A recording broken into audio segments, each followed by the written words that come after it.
I am here sitting with Heath Brooks. Very nice to be here. It is a pleasure to have you here. Absolutely. And today we're going to talk about bicycle safety. This is so timely, especially because it's spring. People are outside, they're walking, riding their bikes, and we need to make sure that they are careful. That's right. You know, the way that bicycle safety works in Alabama is that you basically, as a rider of a bicycle, you have to follow all the rules as if you were a car. That means that the DUI laws apply to you. That means that you got to stop at all the stoplights. You got to have the appropriate hand signals or turn signals. You got to have the proper brakes on your bike. You can ride your bike at night, but you have to have the proper headlights. No helmets are required. If you're over the age of 16, if you're under the age of 16, you have to have a helmet to ride a bicycle. But being safe, everyone needs to have a helmet on when they're riding a bicycle. From a motorist perspective, I think that the biggest problem that motorists have is that they're not watching out for the bicyclists. You know, they're not seeing them or they're trying to pass them.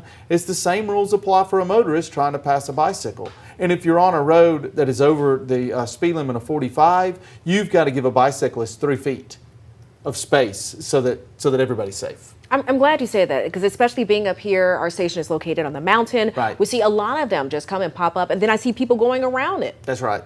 You're not supposed to do that on a non-double yellow line. I know it becomes aggravating for everyone when you're got a bicyclist that's moving slow, you want to get around, you got things to do. It's just the better choice is to not pass when the lines are double, when you can't see around, and otherwise it's against the law too.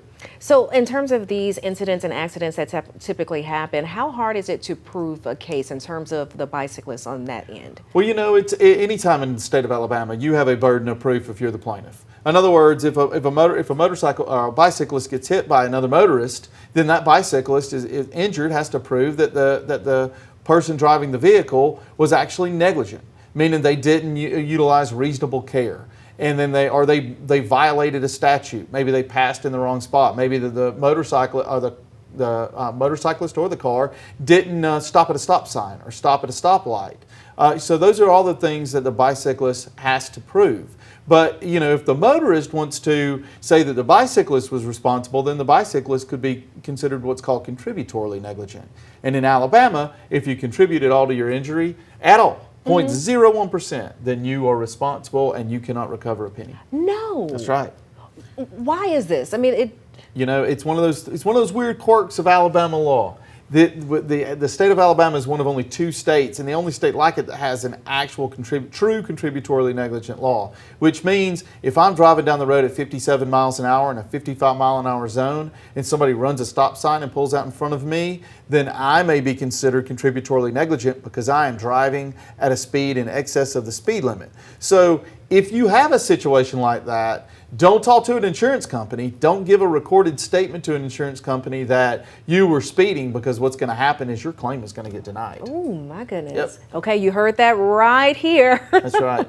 Now we do still have some time, so if you do have a question, go ahead and give us a call at 256-536-0077. And I do have to ask, because of the time of the year, I'm pretty sure you're seeing more cases and more incidents like this. Yeah, everybody wants to get out. You know, everybody wants to get on their bikes. Everybody wants to, you know, enjoy the sunshine. I know we're a little wet today, but enjoy the sunshine, enjoy the nice weather. You know, so it's just be safe. Look out for the bicyclists. They're there. They have a right to be there. It is the law to watch out for them. And if you want to learn any more about bicycle safety or any other of a number of topics, check out our blog post. We have a blog on www.law-injury.com, and you can learn all about bicycle safety, dog bites, what happens if a tree falls from your neighbor's tree falls in your yard, all sorts of things like that. I love it, and I have been checking it out. You all keep it updated regularly, so make sure you go and you read it as well. That's right. It is always a pleasure for you to come on. Always nice to be here. Well, we appreciate that. And next time, y'all call us in. Call it, because I know you have some questions that you need answered.